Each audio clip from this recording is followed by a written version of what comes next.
Amis internautes de Esaü Télévision, bonsoir à tous et bienvenue dans Foot Côté Jardin, votre émission sportive sur Esaü Télévision pour ce numéro. Je reçois pour vous deux invités. Il s'agit de Alassane Adamou et de Célin Dossoumo.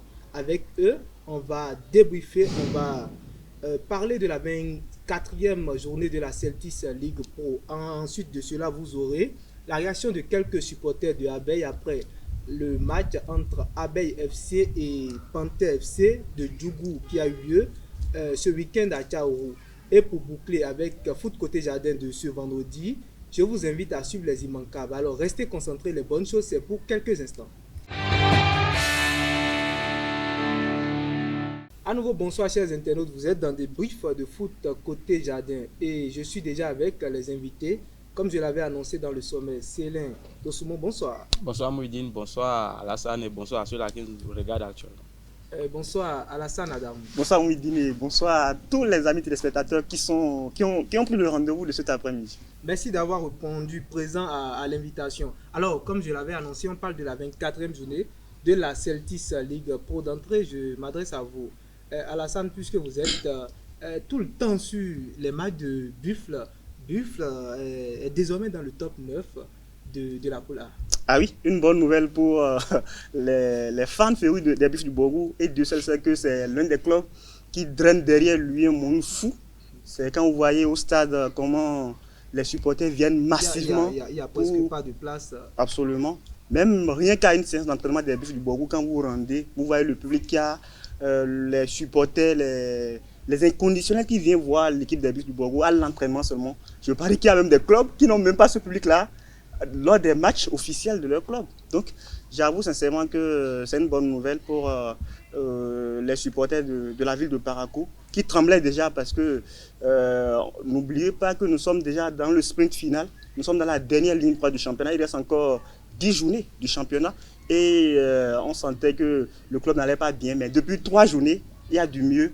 En témoigne ce résultat obtenu à Bembereke face à Béké, 1-0. C'est un résultat qui réjouit tout le monde. Ça veut dire que quoi? La confiance est revenue dans la maison des Buffles du Borgou et c'est du bon augure pour la suite du championnat en tout cas.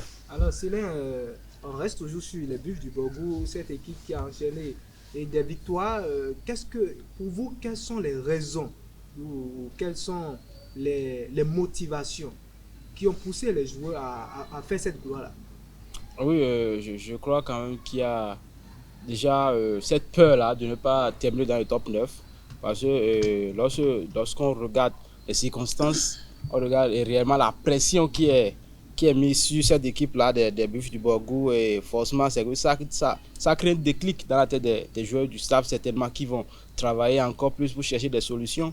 Également, de l'autre côté, il faut aussi dire qu'il y a, avec déjà les 4 journées qui ont été déjà jouées, il y a quelque part la fatigue qui se ressent au sein des effectifs qui ne sont pas assez assez concentrés, qui n'ont pas de cette équipe-là qui n'ont pas un effectif assez consistant qualitativement et quantitativement. Forcément, il y aura la fatigue qui va se ressentir. Lorsque vous avez une équipe comme les Buffles du Borgou qui peut quand même mettre en place carrément 2 équipes de 11 montants, forcément, il y a de la qualité également, il faut le dire. Donc, je crois quand même que cela va aider cette équipe-là pour la suite. Et lorsque vous croisez une équipe de Béké qui n'a pas réellement les mêmes moyens, forcément, il y aura ça qui va se jouer lorsque vous avez déjà un 11 montants riche. Qui joue également très bien. Oui, mais ça, je disais, il y a la fatigue qui se sent. Lorsque vous avez quand même des joueurs qui ont joué, je ne sais pas, en moyenne 20 matchs déjà depuis le début de la saison, forcément, ce n'est plus les jambes du début de saison, forcément, il y a ça. Et alors que du côté des Buffles du Borgou, il y a les moyens. Qui dit moyens aussi dit comportement alimentaire, dit des travaux où je dirais les soins voilà pour la récupération, tout ça qui sont mis en œuvre pour quand même avoir une équipe toujours au top de sa forme. Donc quelque part là, oui. Alassane, cette équipe est 9e est 9e du classement et a le même point que l'équipe de Bani Gansé. Est-ce que vous pensez d'un côté que l'équipe des Buffles du Borgou va rester au top jusqu'à la fin, va rester dans ce top 9 là? En tout cas, moi je dis le plus dur, ça commence maintenant. Ils sont parvenus à entrer dans le top 9. C'est maintenant qu'il faut vraiment se battre pour ne pas lâcher l'affaire. Il faut gagner les matchs. il ne faut pas perdre des points à domicile comme ils l'ont fait notamment face à Dynamique de Djougou Djougou. il y a quelques journées. Il faut réussir à engranger des points comme ils l'ont fait la dernière fois à Bembereke face à BKFC de Bembereke, parce que quand vous gagnez des concurrents directs, des concurrents directs au top 9 comme ça, comme Beke, ça vous fait du bien, ça dit, vous passez devant eux et vous les reléguez derrière vous. Donc c'est vraiment bien pour ce que les Buffs du Borgo ont fait, mais rien n'est encore fait. Quand moi j'étais un coup d'œil sur le calendrier, ils ont un calendrier très compliqué. Très compliqué, parce que la plupart des adversaires qui croisent, c'est des adversaires qui jouent également, qui ont l'ambition de jouer le top 9. Vous voyez, il y a Espoir de Saint-Malo qui vient même derrière ce week-end. Après, il y a Daguerre aussi qui sera là. J'avoue que c'est des matchs à grand enjeu qui attendent les Buffs du Borgo. Maintenant, comme on le dit souvent, dans une compétition comme ça, où c'est une course de fond, une course de vitesse, il faut prendre match par match. Heureusement, ils ont à leur tête un entraîneur qui s'y connaît, qui est assez expérimenté, qui a souvent été, en tout cas, qui a joué les premiers rôles avec Ayema. Ayema, on l'a vu quand il était du côté d'Ayema. Ayema qui n'était peut-être pas l'une des plus grosses équipes du championnat, mais avec un effectif modeste, des moyens assez modestes, il avait réussi quand même à hisser très haut l'équipe de Ayema. Donc ici également, il a la chance de prendre une équipe mythique de notre championnat, qui est les Buffs du Borgo, qui a un effectif assez colossal. Lors de l'une de ses premières interviews, quand il était venu après le match gagné face au Panthère, il déclarait que lui a la chance. Certes, il est venu pour une mission commando, il est venu en cours de route, mais il a la chance d'avoir quand même un effectif, Céline le disait tout à l'heure, un bel effectif, un effectif de qualité, un effectif assez étoffé, donc qui peut également réussir à aller loin dans ce championnat-là. Donc j'avoue que normalement les Buffs du Borgo, avec la confiance qui s'est installée, parce qu'il y avait le doute depuis un moment au niveau de cette équipe des Buffs du Borgo, mais vous savez, une équipe comme les Buffs du Borgo, la confiance revient quand on gagne des matchs. Ils sont maintenant sur une série de 3 matchs déjà sans défaite, dont ces deux dernières victoires-là. Et j'avoue que ça va les faire du bien, ça va galvaniser toute la troupe, aussi bien dirigeants, joueurs, staff, tout le monde est mobilisé. Ils savent que désormais, il ne s'agira pas de lâcher des points. Il faut se battre de la première à la dernière minute et au niveau de chaque match, puisque on va entamer les 10 dernières journées dès ce week-end, et c'est là que le plus dur commence. C'est là que le plus dur commence, c'est là que tout va se jouer. Alors, Buff, lui, il prend confiance, mais de l'autre côté, le Djougou, Panthère, un club un club qui fait vraiment aimer le championnat jusque-là, avec notamment son attaquant vedette. Ce club a commencé Moussa Maïaou. Moussa Maïaou a commencé à perdre les points. A commencé, je ne sais pas si c'est le carême ou voilà, il a perdu la dernière fois, mais ce week-end, il a également perdu face à cette équipe du Abeille FC. Ah oui, je crois que je le disais tantôt, dans ce dernier sprint, c'est ces équipes-là qui ont quand même un effectif assez costaud, un effectif de qualité qui va quand même qui vont quand même pouvoir continuer la course et terminer dans de bonnes positions. Aujourd'hui, quelque part, on peut dire qu'il y a la fatigue qui se fait ressentir, et réellement, vous avez souligné, il y a la période de carême qu'on vient de fermer. Il y a cela aussi qui pourrait peser sur ces équipes-là qui sont constituées majoritairement de musulmans. Et l'autre chose également, ce week-end, c'était Abeille en face, c'est une équipe quand même c'est des équipes qui se connaissent. C'est une équipe bien déterminée. Ah oui, et avec de jeunes joueurs quand même qui ont également un objectif, parce que c'est vrai, derrière il y a quand même, je ne sais pas, Dynamique, il y a Real Sport, il y a Dynamo de Parakou. Derrière ces équipes-là au classement, mais ce n'est pas encore joué d'avance, parce qu'on voit réellement que le cas n'est pas assez grand avec cette dernière place que tout le monde fuit pour ne pas aller en troisième division. Donc il y a ça aussi, il y a ce déclic-là qui est arrivé encore, que l'équipe d'Abeille à domicile avec un coach quand même du nord de Taïrou, qui connaît très bien Moussa Maïe et sait réellement comment le cadenasser. Et pour moi, c'est ce qui a pesé dans la balance pour avoir cette défaite encore une fois. Et au classement, on voit quand même que l'équipe de Panthère, qui était très bien partie, commence par se faire rattraper par l'équipe des Buffs du Borgo, malgré cette saison mitigée du côté des Buffs. Oui, j'ai peur pour cette équipe de Panthère de Djougou.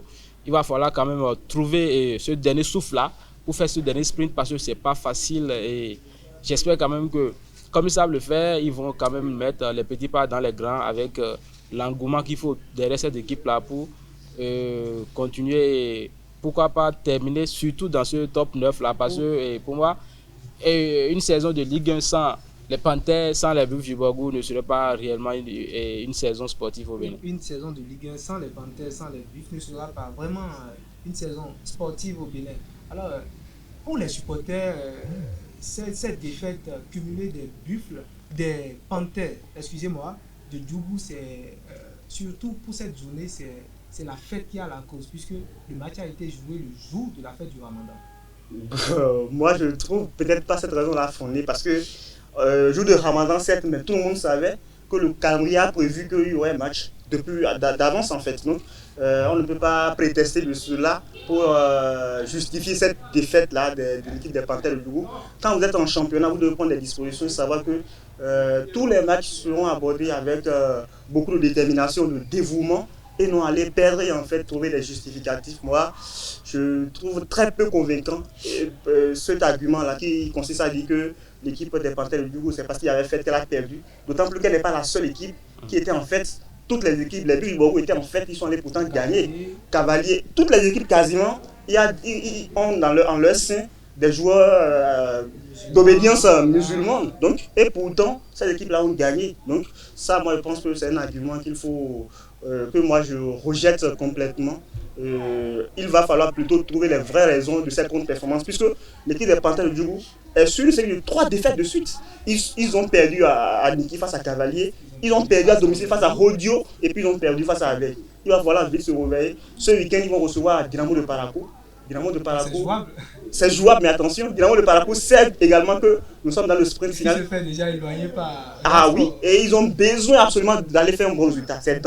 Moi, je pense que c'est un match piège pour l'équipe des Panthères de Djougou de recevoir Dynamo de Parakou parce qu'ils vont penser que ouais, c'est le dernier que nous recevons. Mais attention, quel dernier? Un dernier qui a véritablement envie de gagner son match pour pouvoir remonter au classement. Donc l'équipe des Panthères doit se remobiliser. Je ne sais pas quel sera le discours de l'entraîneur de cette équipe des Panthères de Djougou. L'effectif est resté le même. Ils ont même étoffé l'effectif.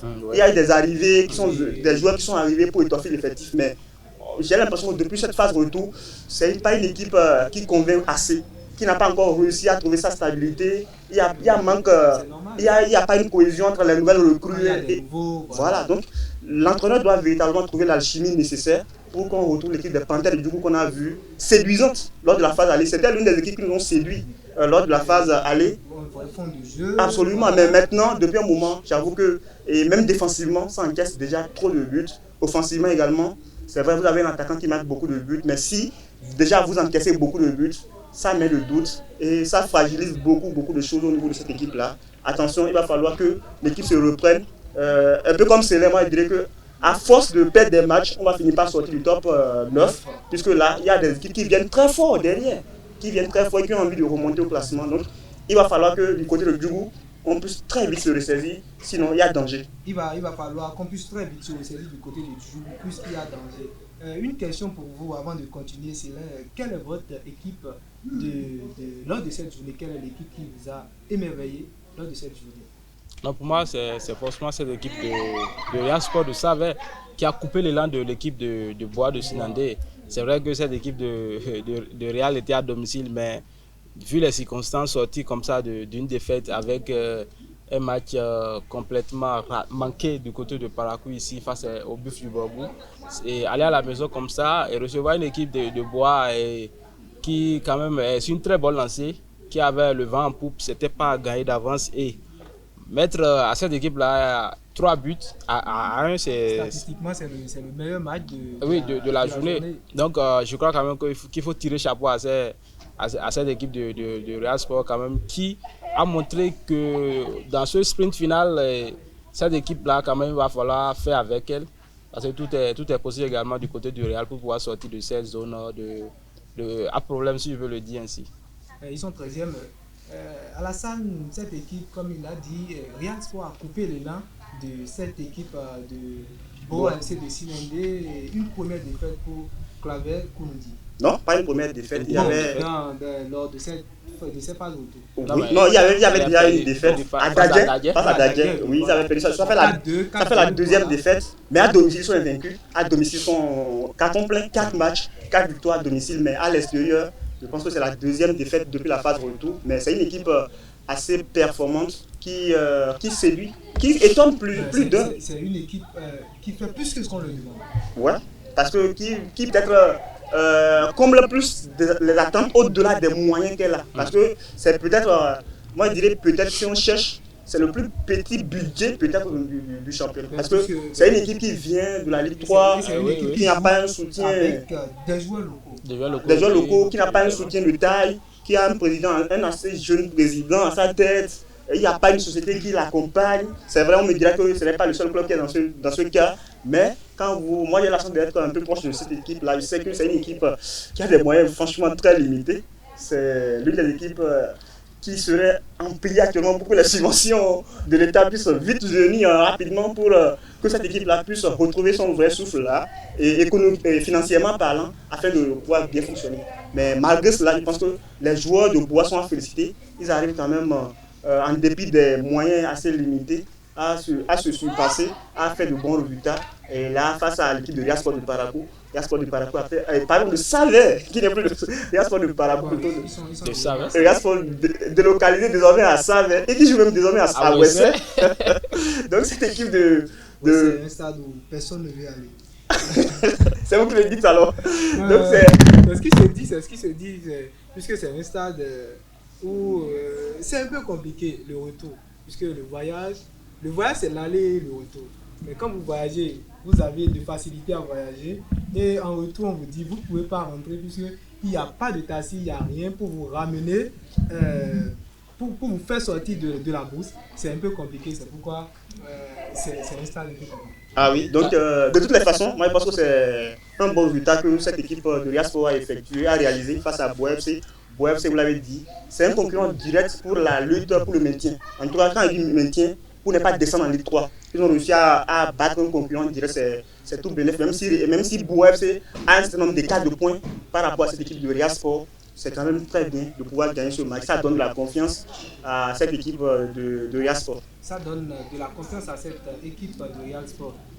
Riasport quitte la zone de relégation, mais non seulement ça, est en train de s'échapper, est en train de laisser derrière Dynamo de Parakou. Non, mais je crois quand même que cette équipe de Riasport de Savais a très tôt compris son problème et a su quand même chercher les moyens pour y remédier. Parce que durant la trêve et cette équipe, ou je dirais durant la pause, oui, cette équipe quand même s'est renforcée. On a déjà eu des échos quand même de quelques recrutements qui ont été faits pour étoffer l'équipe. Voilà. Et ils sont allés pour, comment dit-on, des préparatifs du côté de l'OM. Ils ont livré des matchs amicaux avec Asvo, avec ces équipes qui sont quand même dans l'OM. Donc ça montre réellement cette ambition-là qu'a l'équipe du président Tunde Irénée Yebadopo. Et forcément, aujourd'hui, ça se ressent. Depuis qu'on a commencé la phase de retour, ils ont quand même eu déjà des résultats face à l'équipe de Damissa. Ils ont eu quelques matchs, je pense bien, avec cette victoire-là face à l'équipe de Bois. Et pour moi, ce n'est pas encore fini. Il y aura encore quand même des résultats surprises jusqu'à la fin de cette saison. Mais le calendrier de cette équipe de Riasport est bien chargé. Ah oui, oui, c'est chargé, mais lorsque vous avez une équipe quand même qui bat les équipes comme Damissa du haut du tableau, forcément, c'est que c'est ce genre d'équipe qui font peur surtout à ceux-là qui jouent le titre. Parce que parfois, quand on tombe sur cette équipe-là, c'est comme en première ligue, c'est les équipes auxquelles on ne s'y attend pas, qui nous font mal. C'est comme ça. Donc, forcément, ils vont profiter de ce statut de outsider-là pour poser problème à cette équipe qui joue le haut de tableau. Donc, pour moi, le calendrier de cette équipe de Riasport ne pose pas de problème. S'ils ont l'envie, s'ils ont la détermination, ils peuvent quand même faire quelque chose. Du même côté, Dynamo de Parakou également, même s'ils n'ont pas obtenu ce qu'il faut, les 3 points, ils ont également fait un match et ils ont obtenu 1 point au classement. Un point face à quelle équipe déjà? Face à, je crois que c'est Takouné, ils ont fait 0 but partout face à l'équipe de Takouné. Bon, Takouné qui ne se voit ne se voit même pas aussi. Takouné aussi qui n'est pas sur une très bonne dynamique, qui est sur une assez mauvaise série depuis la phase La retour. 7e place, l'équipe est désormais. L'équipe qui ne cesse de dégringoler journée après journée, qui ne gagne plus de matchs depuis la phase retour. C'est compliqué pour cette équipe de Takouné. C'est une équipe, lors de ces phases-là, qui a commencé à bien jouer. C'est une équipe, le fond de jeu a changé. Je ne comprends pas vraiment le problème de cette équipe.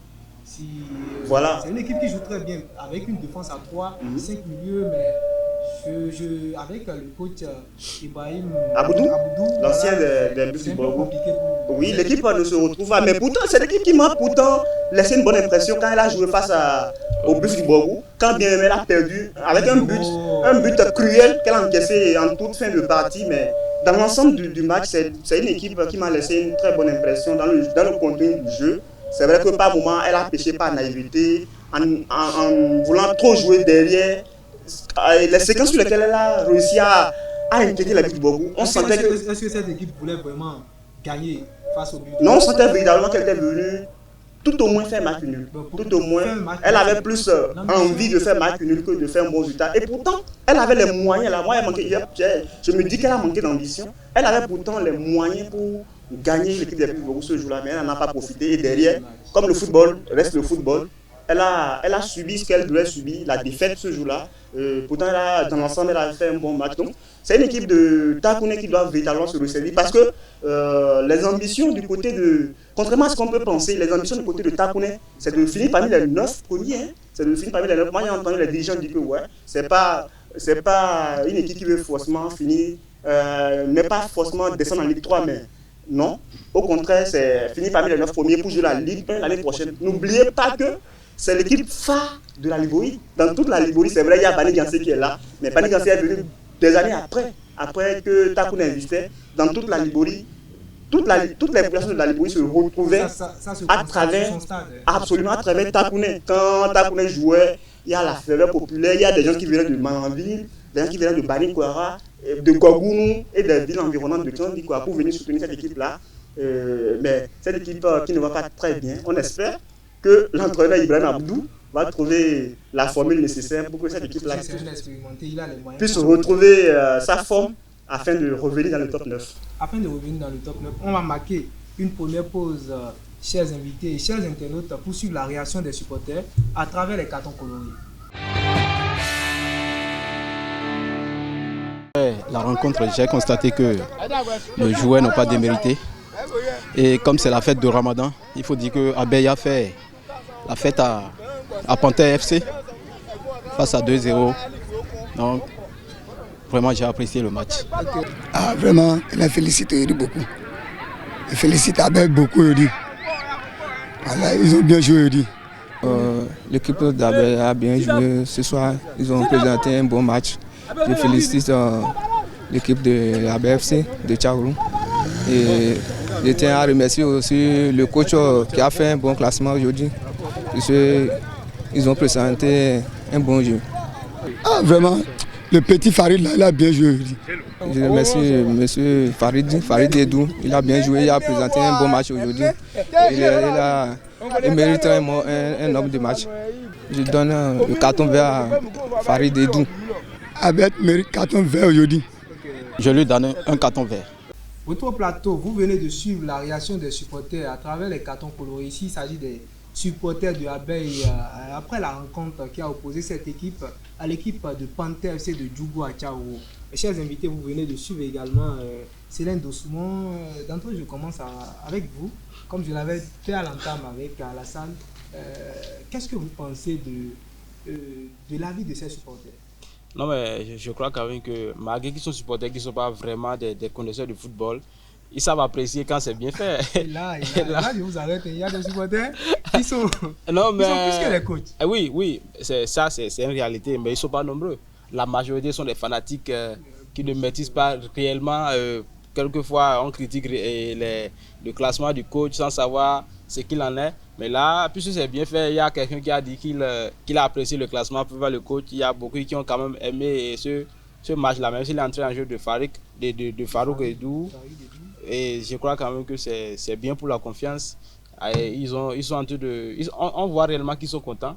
c'est qu'ils aiment leur équipe et forcément quand l'équipe gagne, ça donne quand même de la joie au cœur et c'est ce qui s'est passé là, ils ont parlé, ils ont apprécié. On espère quand même que l'équipe d'Abeille va continuer sur cette lancée-là pour toujours donner de la joie à ses supporters. Alassane, ce joueur, spécialement Farid Edou, a commencé de plus en plus à porter cette équipe de Abeille FC, notamment avec son doublé. On a vu ensemble un doublé avec des buts magnifiques. Face à Takouné. Il a également marqué sans toucher cette fois-ci. Oui, c'est franchement un chef-d'œuvre. Hein. C'est l'un des buts peut-être de cette journée, cette 24e journée, quand vous l'avez vu. Dans sa conception, un coup franc direct joué comme ça. Un coup franc direct que même des grands joueurs qu'on sait, je ne vais pas citer le nom, sont en train de chercher dans leur carrière. Et pourtant, ils ont un bon palmarès. Vous connaissez déjà de quoi je parle, donc je ne vais pas citer le nom. Et pourtant, lui, ici, il a réussi à marquer ce joli gros fond-là pour délivrer son club. Donc c'est la preuve que c'est un grand joueur, ce Farid Edou là, qui va continuer par progresser. Il est passé de la catégorie des juniors.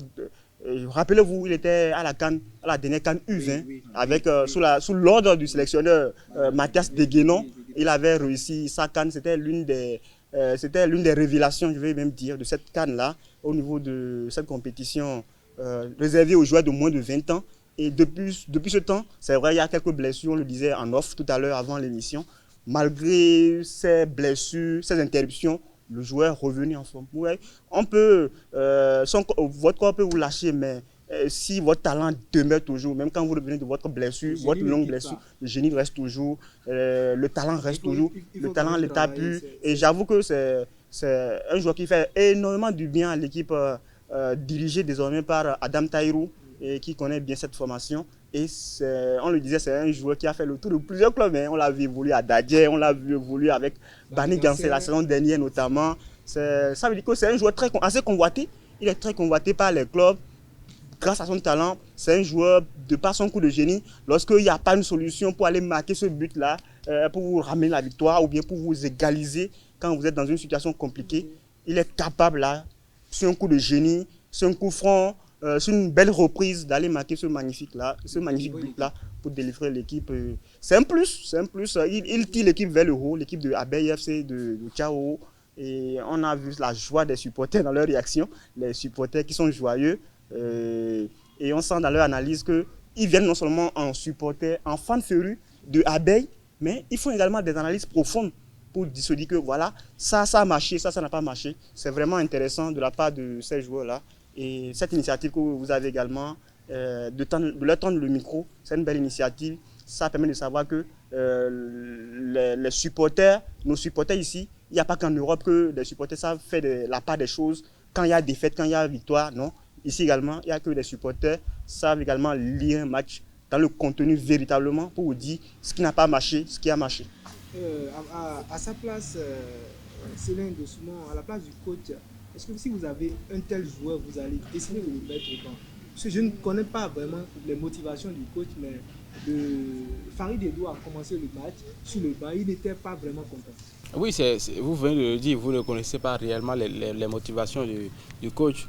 Et cela, ça dépend du coach. C'est lui qui a ses joueurs, c'est lui qui connaît certainement l'engagement avec lequel ils sont. Contre une équipe comme Panthère, ce n'est pas plié à l'avance. Hein. Non, mais je crois que tout ne se joue pas surtout à l'aspect sportif. Il y a aussi l'aspect extra-sportif. Je ne sais pas, on ne connaît pas l'engagement avec lequel le joueur s'est entraîné durant toute la semaine, le côté comportemental, tout ça. Et aussi, il y a ce qu'on appelle également la tactique. Peut-être pour le coach, il sait que bon, il a certains éléments, il a un système. Voilà, il a un système avec lequel il veut jouer, alors que Farid Edou n'a pas ces qualités-là. Pour lui, peut-être qu'en deuxième partie, Farid Edou peut apporter plus de fraîcheur pour essayer quand même de terminer cette équipe-là, si on peut le dire ainsi, de Panthère qui serait déjà fatigué en deuxième partie. Donc il y a tout ça qu'il faut prendre en compte. On ne peut pas directement tirer cette conclusion-là, dire qu'il a mal fait de mettre sur le banc. C'est à lui de nous dire pourquoi ça peut être un choix tactique, ça peut être, je ne sais pas, un choix pour punir le joueur, et ça dépend, c'est à lui de nous dire réellement ce qui a motivé ce choix-là. Qu'est-ce qui a marché puisqu'il est rentré? Il est rentré. Et aussi, comme on le voit, même dans les grands clubs, même dans les plus grands clubs, cette semaine, on l'a vu dans le match de la Coupe du Roi, Real Sociedad contre Real de Madrid, un certain Mbappé qui est sorti du banc, qui est venu du banc. Donc, même à Barcelone, il n'y a pas de même Rudiger, il est sorti du banc. Donc, par moment, il y a des joueurs comme Lewandowski qui peuvent rester sur le banc et leur remplaçant va faire le job. Ou même quand leur remplaçant n'arrive pas à faire le job, l'entraîneur arrive à mettre le joueur qui revient avec beaucoup plus de forme. Il aurait déjà vu comment le jeu se passe et puis il entre, il apporte cette solution-là qu'on cherchait. Donc, rester sur le banc n'est pas forcément synonyme du fait que le joueur n'est pas bon, non. Ça dépend d'un match. Un match X est différent d'un match Y. Parce que l'entraîneur, avant d'aborder un match, il a déjà vu des vidéos de l'équipe des Panthers de Djougou. Il sait que la main de l'équipe des Panthers de Djougou joue. Et en fonction de ça, il s'est rendu compte que non, je préfère débuter avec un autre joueur que de débuter avec Farid Edou, quoique il soit l'un des meilleurs joueurs de l'équipe. Et l'autre chose également, je perds le fil quelque part là. C'est d'abord l'équipe passe avant tout. Oui. Je peux continuer. Oui, l'autre chose, voilà, je me retrouve là, c'est quand même l'aspect management.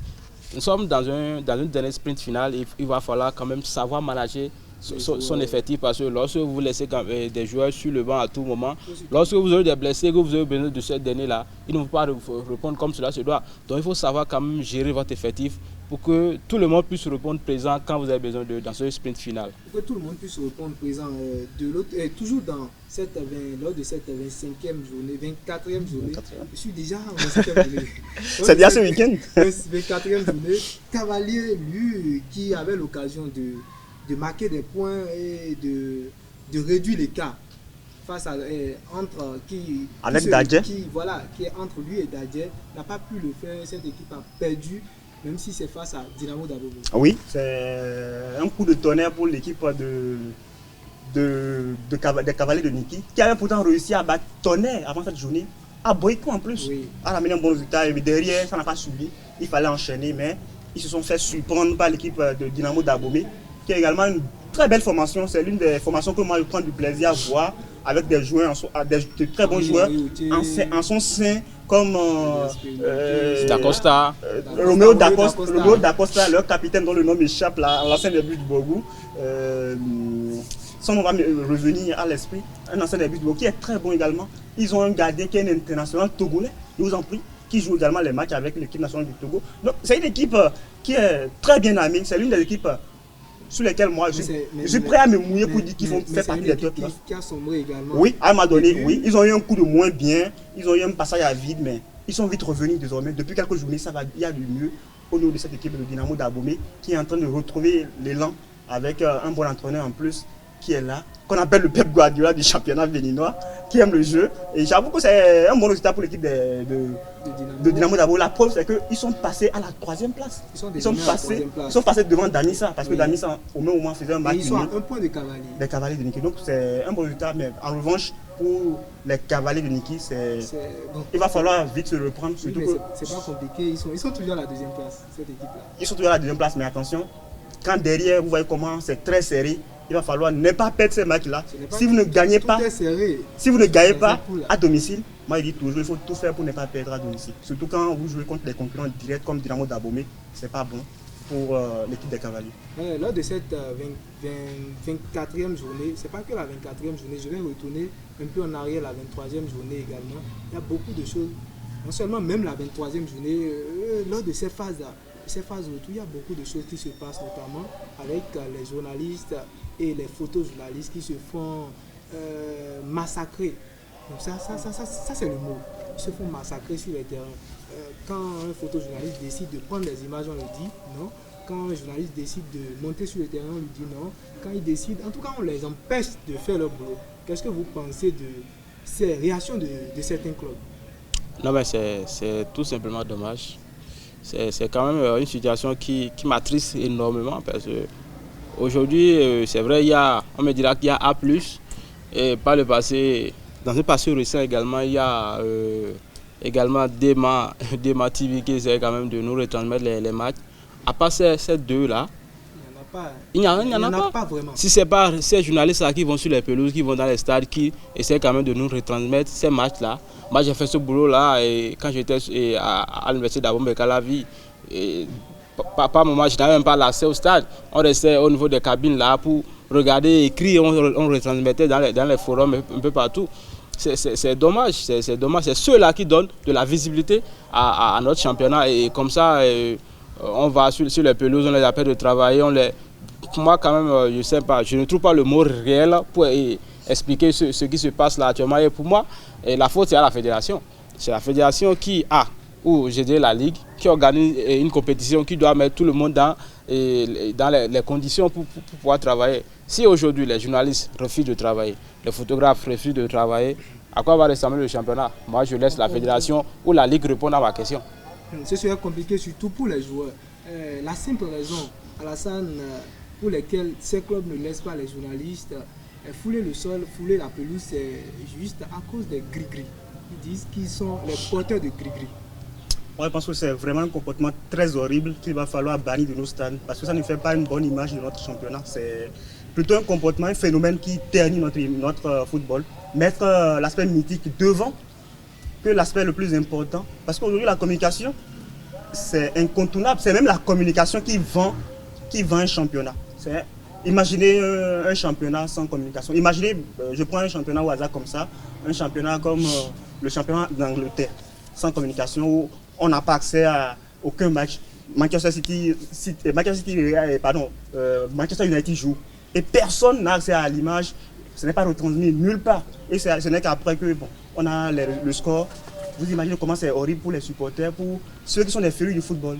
C'est même de l'argent perdu. Pour dire que la communication aujourd'hui dans le football, c'est un facteur incontournable qu'on ne peut même pas, on ne peut pas se passer de ce facteur-là, qui est la communication. Mais aujourd'hui, quand on voit comment les hommes de la presse sportive sont méprisés dans les stades, notamment les photographes, journalistes, parce que les derniers échos font état de ce que les photographes, journalistes, quand ils font leur métier, puisque eux, au moins, ils sont obligés de rester autour de la pelouse pour pouvoir avoir de très belles images, mais on leur refuse cela sous prétexte que voilà, qu'ils sont détenteurs de certains produits ou alors de certaines choses qui entrent en ligne de compte de l'aspect mystique. Alors que c'est pas bien. Moi, je pense qu'il va falloir laisser. C'est la fédération, la ligue de football professionnel qui va prendre ses responsabilités. Il faudra qu'en début de championnat, on puisse savoir, voilà le nombre de journalistes qui sont accrédités, qui sont autorisés à couvrir un championnat. Mais on ne peut pas permettre à tout le monde de se dire qu'il est journaliste, aller sur le terrain et couvrir. Mais en plein exercice de ce qu'il fait, on lui dit non, qu'il n'est pas autorisé parce que non, il est venu en mission pour une équipe au détriment de notre équipe. Moi, je pense qu'il va falloir que les responsables du football béninois prennent véritablement les taureaux par les cornes pour qu'on ne puisse éviter ces genres de comportements-là qui ne sont pas de nature à vraiment développer notre football. Parce que le développement du football, ce n'est pas forcément sur le terrain. C'est ce qui se passe autour. Comme je l'ai dit, la communication aujourd'hui n'est pas quelque chose à banaliser. C'est quelque chose qui devient aujourd'hui un mal nécessaire. Un mal nécessaire qu'il faut véritablement développer si on veut vendre notre football. Parce que l'objectif pour nous, c'est que notre championnat soit vendu. On dit que que nous aussi, on a l'un des meilleurs championnats en Afrique de l'Ouest. Aujourd'hui, quand on parle des championnats comme la Côte d'Ivoire, le Sénégal, le Congo, c'est parce qu'ils ont une bonne communication. La communication est bien structurée autour et cela arrive à vendre. Et ça apporte des sponsors. Mais si aujourd'hui, nous-mêmes, on n'est pas organisé pour le faire, moi, je pense que c'est vraiment dommage pour notre football de penser que la communication ou les journalistes ne sont pas importants pour faire leur travail. Parce qu'il y en a qui le font, cela l'a dit, gratuitement, sans rien attendre au retour. Leur objectif, là, c'est de donner les informations aux supporters, aux férus du football, qui sont à la maison, sans rien prendre en fait. Parce que là, pour l'instant, moi, je n'ai pas encore entendu, on parle de subventions aux clubs, aux fédérations, mais jamais entendu pour l'instant parler des subventions aux journalistes, reporters sportifs et photojournalistes. Je n'ai pas encore entendu parler de ça, mais pourtant, ils sont toujours présents, c'est eux qui relaient les informations, c'est eux qui nous montrent de très belles images. J'avoue qu'il va falloir que le tir soit corrigé du côté de la fédération pour qu'on puisse véritablement revoir les choses à ce niveau-là, qui pour l'instant pour moi est un échec total. Si on va penser que les journalistes sportifs viennent au terrain, sont des personnes désobligeantes, alors qu'elles sont des personnes plutôt qui jouent un rôle très très important. Si on reste toujours sur ces faits de match, ces faits de jeu, où on a compris que de façon récurrente, on parle de gris-gris, on parle de serviettes, on parle de, je ne sais pas, il y a toutes sortes dans le championnat béninois aujourd'hui, surtout lors de ces journées qui se suivent là, on parle beaucoup de choses, les joueurs refusent de rentrer, de monter, d'aller dans les stades avec les bus, ils décident de rester dehors, les joueurs décident de ne pas saluer les autres joueurs, et il y a trop de... Est-ce que vous pensez que ça influence vraiment le match? Déjà, ils reçoivent l'écho comment? Non mais vous savez, nous sommes dans un milieu où on ne peut pas omettre ce plan-là. Moi je le dis partout où je passe, on ne peut pas omettre ce côté mystique là où, je sais pas, il y a quelqu'un qui a appelé ça de la boologie. Si je peux dire ce mot là. On ne peut pas omettre cela. Et quand vous êtes proche des équipes, c'est des choses qui se passent. Vous savez, je me rappelle il y a quelques années quand j'ai intégré le football féminin dans une équipe là. Dans le football féminin. Ça se fait dans le football féminin. Ah bon? Quand moi j'ai commencé la liste des joueuses convoquées, je les annonçais sur la page Facebook, mais j'ai constaté que c'est là, ceux-là trouvent les noms pour quand même essayer de cadenasser les filles. Donc c'est quand même quelque chose qu'on ne peut pas omettre. Ah bon, et ça se fait. Oui, je ne suis pas un marabout sportif. Je ne suis pas un marabout sportif, mais je ne dirais pas que je vais chez les marabouts, mais moi je suis quand même quelqu'un qui est curieux.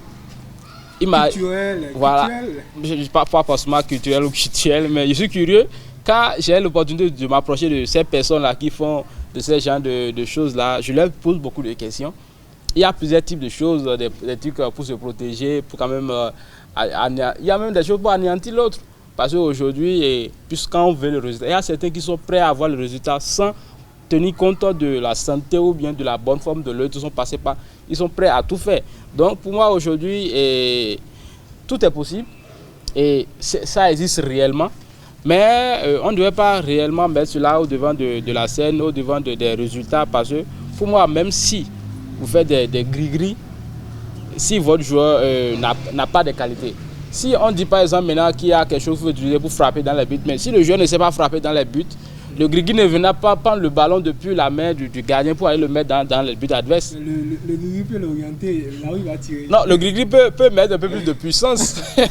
Ouais. Donc c'est aussi ça. Cela, c'est vrai que ça peut être comme un accompagnement. Je ne dis pas forcément à ces équipes de donner à cela. Est-ce qu'à la salle, on a vraiment besoin de ça? Non, bon, j'entends ce que Oxley dit. C'est vrai, nous sommes dans un environnement. Il faut faire avec l'environnement. L'environnement, aujourd'hui, nos réalités, c'est qu'aujourd'hui, on se dit que pour organiser un match de football, il faut intégrer l'aspect mystique. Ça, c'est l'environnement. Vous ne pouvez pas changer ça. Pour organiser un match de football, il faut intégrer l'aspect mystique. C'est vrai, il faut le faire, d'accord.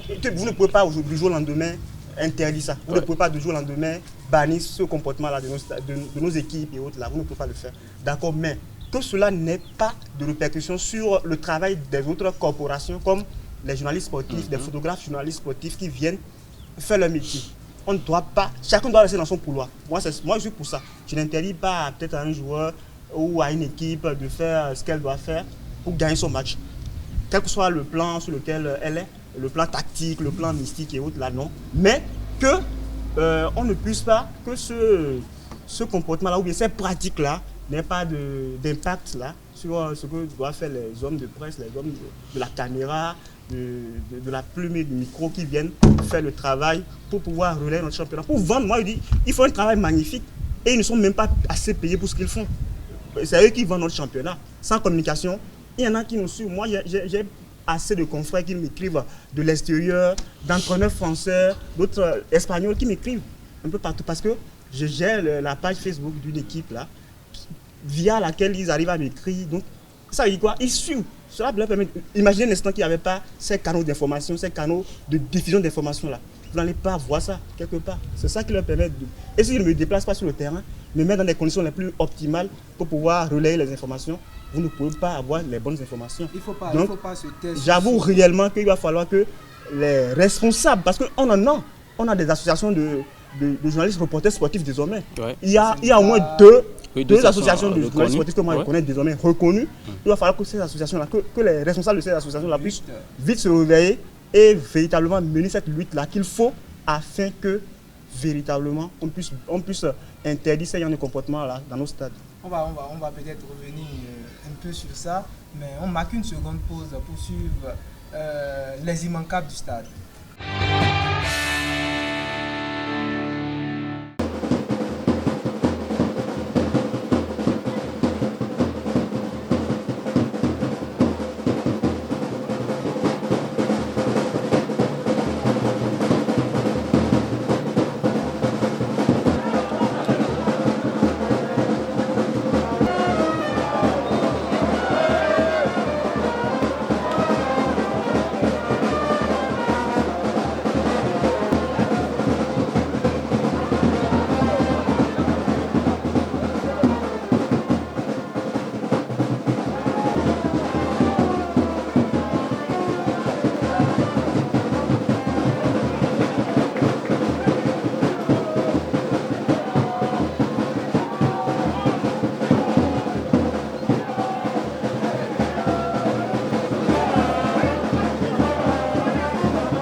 Chers internautes, ces images que vous venez de suivre sont les immanquables du stade de ce week-end. Et chers internautes, vous les avez suivis également. Alassane Adamou, qu'est-ce que vous pensez de ces images capturées? Oui, ce ne sont pas des bonnes images pour nous. Quand il dit nous, notre championnat, c'est aberrant de voir que dans un championnat professionnel comme ça, qu'une équipe puisse rester, délaisser les vestiaires et s'habiller en plein air comme ça, dehors. Franchement, à la vue de tous les supporters, à la vue de toutes les caméras, de tout ce qu'on peut avoir comme relais d'image, c'est franchement pas beau. Il va falloir revoir ça. Ça fait partie des choses à corriger. Si on veut parfaire la manière dont on organise notre championnat, parce qu'il y a le vestiaire, qu'on le veuille ou pas, à Tchaourou possède des gradins. Et sous les gradins, il y a des vestiaires pour les équipes, aussi bien l'équipe locale que l'équipe visiteuse, qui a quand même un local là, à lui réserver, où elle peut aller s'habiller, se mettre dans un confort. Mais qu'on délaisse là, pour aller s'habiller dehors là, franchement, quelque chose ne va pas. Et ce n'est pas l'équipe des Panthères seule, qu'on a vu tout à l'heure à l'image face à Beille, à Tchaourou, non. Il y a plein d'équipes qui le font. C'est devenu même monnaie courante. C'est une pratique à laquelle plusieurs équipes s'adonnent. Je ne sais pas si c'est aussi astromédique ou on a peur d'aller dans les vestiaires. Je ne sais pas. C'est aussi quand même quelque chose qu'il va falloir corriger. Moi, je pense peut-être que c'est le détail. Si les équipes ne veulent pas s'exécuter, il faut que la Ligue de football professionnelle ou bien la fédération force la main à ces équipes-là. Pourquoi pas puisse l'intégrer dans le règlement prochain du championnat béninois pour dire attention, désormais, aucune équipe ne doit s'habiller en plein air. Elle doit aller dans les vestiaires, s'habiller intégralement avant de sortir dehors. Si on voit une équipe s'habiller là, franchement, elle sera sanctionnée et il y aura des sanctions vraiment qui seront prévues pour ces genres de comportements-là, qui pour moi ne sont pas de nature à présenter une belle image de notre football hors du pays. Il a donné son avis. Avez-vous le même avis que Alassane par rapport à ces images? Oui, forcément, c'est pas une bonne chose pour notre championnat, puisque on pourrait quand même avoir des détecteurs, des recruteurs qui viennent et qui voient ça. Et je ne pense pas qu'ils vont accepter encore une fois revenir. On a beau clamer que notre championnat tend vers le professionnalisme, mais ce n'est pas encore ça dans la pratique. Il y a le gouvernement qui fait assez d'efforts, qui a doté le Bénin quand même de 22 stades avec des vestiaires, de l'eau, des ventilos à l'intérieur des douches. Et pourquoi ne pas mettre tout ça ne pas utiliser ces vestiaires-là pour quand même le football professionnel au Bénin. Moi, le problème, c'est que c'est nous-mêmes les acteurs qui retardons encore la professionnalisation de notre football. Donc, il va falloir quand même commencer par sensibiliser et, si possible, obliger ces personnes-là à aller vers le professionnalisme. Et c'est le professionnalisme, dans ce cas-là, c'est aller dans les vestiaires, s'habiller à la mi-temps et retourner pour quand même se reposer et revenir après, forcément. Et je crois quand même que si on ne commence pas à obliger ces personnes-là à s'adapter, forcément, et ça va amener quelque chose de nouveau dans notre football. On passe à présent aux U17 dames qui ont un match à jouer dans les prochains jours. Cette équipe qui a battu l'équipe de la RDC sur un cumulé de 5 buts à 0. La sélectionneur Ida Azonsou a fait sortir sa liste et sur la liste on a constaté une nouvelle. Il s'agit de Océnie Emilia. Alassane Adamou, dites-moi, de plus en plus les étrangers s'intéressent au championnat béninois, ce qui n'était pas le cas. Parce que quand on demande à un joueur, on a vu par le passé, quand on demande à un joueur qui a deux nationalités de choisir, il préfère, même si c'est le Togo, il préfère choisir le Togo que le Bénin. Mais aujourd'hui, les choses ont changé. Les joueurs, cette joueuse par exemple, elle est bénino-nigériane, elle a préféré le Bénin que le Nigeria. Oui, j'avoue que depuis un bon moment, il y a un bon résultat qui se fait au niveau du championnat féminin béninois. Le championnat féminin n'existait quasiment pas il y a quelques années en arrière, mais depuis un moment, moi je pense que c'est l'une des réussites de cette fédération. La fédération, la mandature actuelle de Mathurin Deschâtus. Franchement, si on va chercher des points positifs de ces réalisations, le championnat féminin en fait partie. Ils ont réussi à relever franchement le championnat féminin, le niveau. Aujourd'hui, on a des filles qui jouent très bien au football, on n'a rien à envier à plusieurs nations de football. C'est vrai que on est encore dans les tréfonds du classement, mais c'est pas ça qui importe. On va continuer par progresser à force de faire des résultats comme face à la RDC. Ouais. On a gagné aussi bien à l'aller qu'au retour. Ça va nous faire gagner des points dans le classement. Et d'ici peut-être 2-3 ans, vous allez voir qu'on sera parmi les 20 premiers au niveau mondial. Pourquoi pas? Si on continue pas à travailler, parce que ce n'est que rien que par le travail qu'on va le faire. Parce que, entre-temps, c'est l'un de ceux qui est un spécialiste du football féminin, qui en sait d'ailleurs mieux que moi. Il y a des années en arrière, pour remplir des formalités, parce qu'on doit forcément présenter une équipe féminine lors des compétitions statutaires, on est obligé de faire recours aux étrangers. On réunit des Nigérianes, des Togolaises, des Burkinabés pour pouvoir leur attribuer la nationalité béninoise afin qu'elles puissent porter les couleurs du Bénin. Aujourd'hui, ce n'est plus le cas. Aujourd'hui, on est fiers de voir des filles qui ont grandi, que moi j'ai vu grandir à Parakou, des filles que moi j'ai vu grandir à Cotonou, dans les autres villes, aujourd'hui porter fièrement les couleurs du Bénin et qui jouent très bien au football et qui arrivent même à taper dans l'œil des clubs maghrébins ou même français ailleurs. Donc c'est la preuve que si on n'échange pas l'équipe qui gagne, si l'équipe du Bénin a réussi à se qualifier avec de la plus belle des manières, en gagnant aussi bien à la maison qu'à domicile, qu'à l'extérieur, encore qu'on n'a même pas joué à Cotonou. Rappelez-vous, on a joué à Lomé comme à domicile. Et pourtant on a fait un bon résultat. Et du côté du Congo, quand on connaît l'ambiance que les Congolais mettent quand leur équipe joue, pourtant nos joueuses n'ont pas été intimidées. Elles ont eu le mental très fort pour amener un bon résultat. Ça prouve que si la sélectionneur a réussi à piocher une nouvelle joueuse, quand on sait qu'on ne change pas l'équipe qui gagne, ça veut dire que la joueuse a quelque chose de plus qu'elle pourra apporter à cette équipe-là pour la prochaine étape face à la Zambie. La Zambie qui n'est pas des moindres, qui est l'une des meilleures nations de football sur le plan africain. Donc on attend de voir certainement que c'est une joueuse qui est très performante actuellement dans son club. Alors, Célin, comme le dit Alassane, vous êtes un spécialiste du football féminin. On vous connaît déjà. Cette équipe U17 du Bénin va bientôt jouer les troisième tours contre cette équipe de la Zambie. Est-ce que vous pensez que ces Amazones peuvent vraiment se qualifier? Puisque c'est une première, ce serait historique. Oui. Voilà, c'est une question qui est un peu difficile, auquel il est un peu difficile de donner des réponses. Si en tant que spécialiste, il dit non mais apparemment c'est l'un doute de nos Amazones là. Non mais je ne doute pas, mais cette équipe de la Zambie, et au niveau de la catégorie du 16, je ne l'ai jamais vu jouer.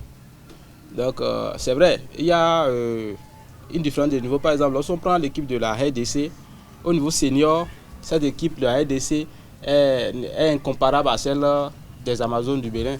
On a vu quand même des joueuses qui jouent de l'autre côté de Galatasaray, en France également, partout. Malgré ça, et au niveau de U17, on a pu quand même maîtriser cette équipe-là. Donc je me dis, ça pourrait être la même chose également du côté de la Zambie. Mais si on doit s'en tenir à quand même la qualité des Zambiennes au niveau senior, ce serait un peu compliqué. Mais pour moi, c'est déjà quand même un effort de passer d'abord ce premier tour-là. Et ensuite, être là encore en train de se préparer pour le troisième tour, c'est important. Et on sent réellement qu'il y a un changement. Comme Alassane l'a dit, je me rappelle, ça devait être en 2020, avant qu'on organise le tout premier championnat de Ligue 1 régulier au Bénin. Il y a quand même ces regroupements qui étaient faits à la va-vite avec des anciennes joueuses qui ont carrément raccroché des étrangers pour aller quand même jouer, même pas des compétitions. Il faut une équipe, peu importe qui joue. Même pas des compétitions, c'était comme des tournois, des émissions de l'autre et hors du pays quand on invitait le Bénin. C'était difficile, mais aujourd'hui, on a quand même une facilité à composer une équipe. Là, sur cette liste, on voit des jeux des filles de Djougou, de Natitengu, des filles de Gamia à Parakou, mais si on peut le dire, les filles de Kové à IGFA, des filles qui sont à Saba et un peu partout, très bien représentées. Et aujourd'hui, on a la chance d'avoir un championnat de Détroit qui est réservé aux enfants de 17 ans, un championnat de D2 réservé aux enfants de 20 ans, uniquement que des Béninoises. Et également, on a quelques petites filles des Sud, si je peux le dire, qui évoluent avec les grandes sœurs en Ligue 1. Donc forcément, si un travail de fond est fait, on est capable quand même de trouver une très bonne équipe pour pouvoir quand même aller concourir avec ceux-là qui sont en avance pour nous. L'autre chose quand même, c'est un autre niveau. Forcément, c'est un autre niveau. On sort comme ça, c'est à l'international. Donc, j'attends quand même de voir ce premier match-là voir les matchs que cette équipe des Amazones va présenter et on verra bien ce qui va se passer. Mais pour moi, quand même, je suis satisfait de ce qui se fait là. Et pour moi, le réveil ou bien le déclic, c'est actuellement et les résultats, c'est à attendre dans 2 ou 3 ans. Forcément, et quand on parle de football féminin en Afrique, on parlera également du Bénin. Quand on parle du football féminin en Afrique, on parlera du Bénin. Moi, Célin veut voir. Moi, je crois à la qualification. Et vous, Alassane? Non, c'est intéressant ce que cette équipe béninoise fait. Vous savez, pour évaluer la formation, si une équipe travaille à la base ou pas, c'est au niveau de cette catégorie-là. Ça veut dire que si on a réussi à faire de bons résultats face à la RDC, qui est en avance sur nous en termes de football féminin, il faut saluer cette... En termes de football? C'est une prouesse. Oui. Non, en termes de football féminin aussi. Oui, en termes de football en général et de football féminin en particulier. C'est une prouesse à saluer. Ça prouve qu'il y a un travail qui se fait. Ça prouve que de plus en plus, on respecte l'âge. Parce que la tricherie au niveau de l'âge, c'est là que cela a des conséquences. Quand vous ne respectez pas l'âge, mais quand c'est respecté, vous allez voir que plus c'est respecté, les jeunes joueuses, depuis les collèges, de plus en plus, on parle des championnats scolaires, des classes sportives, des championnats universitaires. Ça permet de détecter ces joueuses-là. Ça veut dire que c'est les initiatives du gouvernement à saluer également, qui sont en train de porter leurs fruits aujourd'hui. Non seulement le championnat, mais également ces initiatives-là, isolées-là, qui permettent aussi de révéler des talents. Donc, c'est sur ces joueuses-là qu'il faut compter dans 5 ans. Parce que celles qui sont déjà des seniors, elles vont partir, qu'on le veuille ou pas. D'ici 2-3 ans, elles sont amenées à raccrocher les crampons.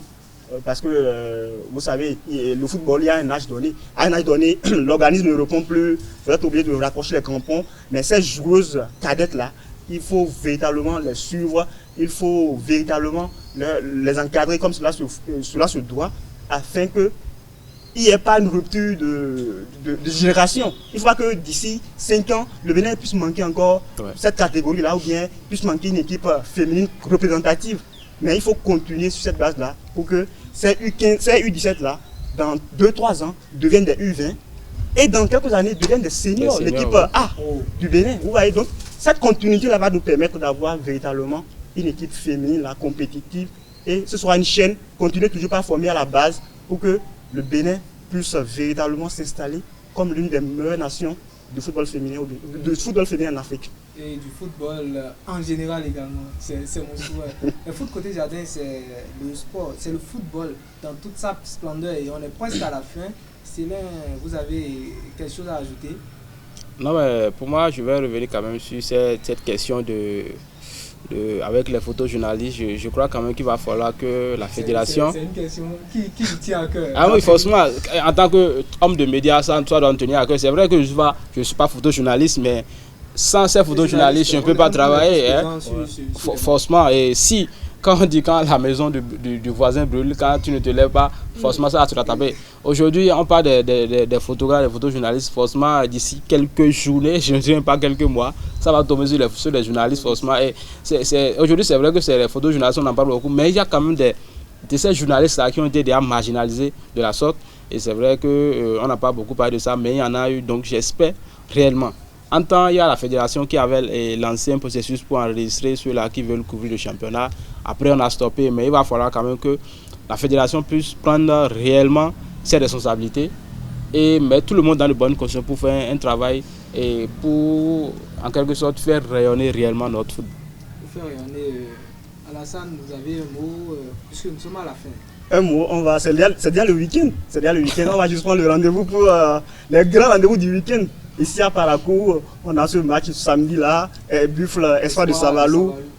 Un match qui s'annonce très brillant. Qui s'annonce franchement, parce que les deux équipes sont sur une victoire chacune. Ils sont dans le top 9. Hein. Ça prouve que ce sera une bataille rude qu'on va suivre ce samedi là au stade de Parakou. On ne va surtout pas manquer. On invite les téléspectateurs. Vous avez déjà un pronostic? Également. Je ne suis pas fort en pronostic. C'est mon point fort d'ailleurs. Non, mais toute chose commence quelque part. Ça pourrait marcher. Avec la dynamique des Bus du Borgou, je trouve que cette équipe des Bus du Borgou va peut-être continuer sur cette dynamique-là. Alors, il va une victoire pour les Bus. Il le dit, mais il n'est pas sûr. Non, devant, il y a un sacré client. Attention, l'équipe de Espoir de Savalou, c'est une équipe qui n'est pas des moindres, qui sait voyager. L'équipe de Espoir de Savalou est parvenue à tenir un échec ici à Parakou, lors de la première journée de la phase de retour. L'équipe de Dynamo de Parakou, il y a quelques journées, elle a réussi à ramener un point de Ndali face à Danissa, qui n'est pas des moindres. Une Donc, équipe qui joue très bien. c'est pour ça que je me dis, attention, ce ne sera pas un match, une partie de plaisir pour l'équipe des Bus du Borgo, mais avec la forme du moment de cette équipe des Bus du Borgo, je pense que même si c'est pas un tour de souris, l'équipe des Bus du Borgo va réussir à s'échapper et engranger les 3 points parce que une nouvelle victoire va permettre aux Bus du Borgo de capitaliser leur confiance pour s'installer véritablement dans le top 9. Donc c'est forcément un rendez-vous que moi j'ai déjà coché ce week-end, que je ne voudrais véritablement pas rater ce samedi ici à Parakou quand même. Alassane a donné son pronostic. Pour finir, je veux votre pronostic également. Célin, c'est Buffle ou c'est Savalou? C'est Espoir? Forcément, quand on est Parakou, on a bien envie, on a bien évidemment envie de voir cette équipe-là continuer sur cette lancée. Encore une nouvelle fois, une victoire permettait à cette équipe-là de se donner un peu d'air. Donc vivement, j'espère réellement que cette équipe-là va continuer cette lancée-là et prendre les 3 points face à l'équipe d'Espoir. Bon, je veux que cette équipe reste également dans le top 9. Merci à vous, Célin, Doucement, merci Alassane, Adamou, merci à la régie également. Chers internautes, voilà, nous sommes à la fin de Foot Côté Jardin de ce vendredi. Merci d'être restés avec nous jusqu'au bout. Bon début de week-end à tous.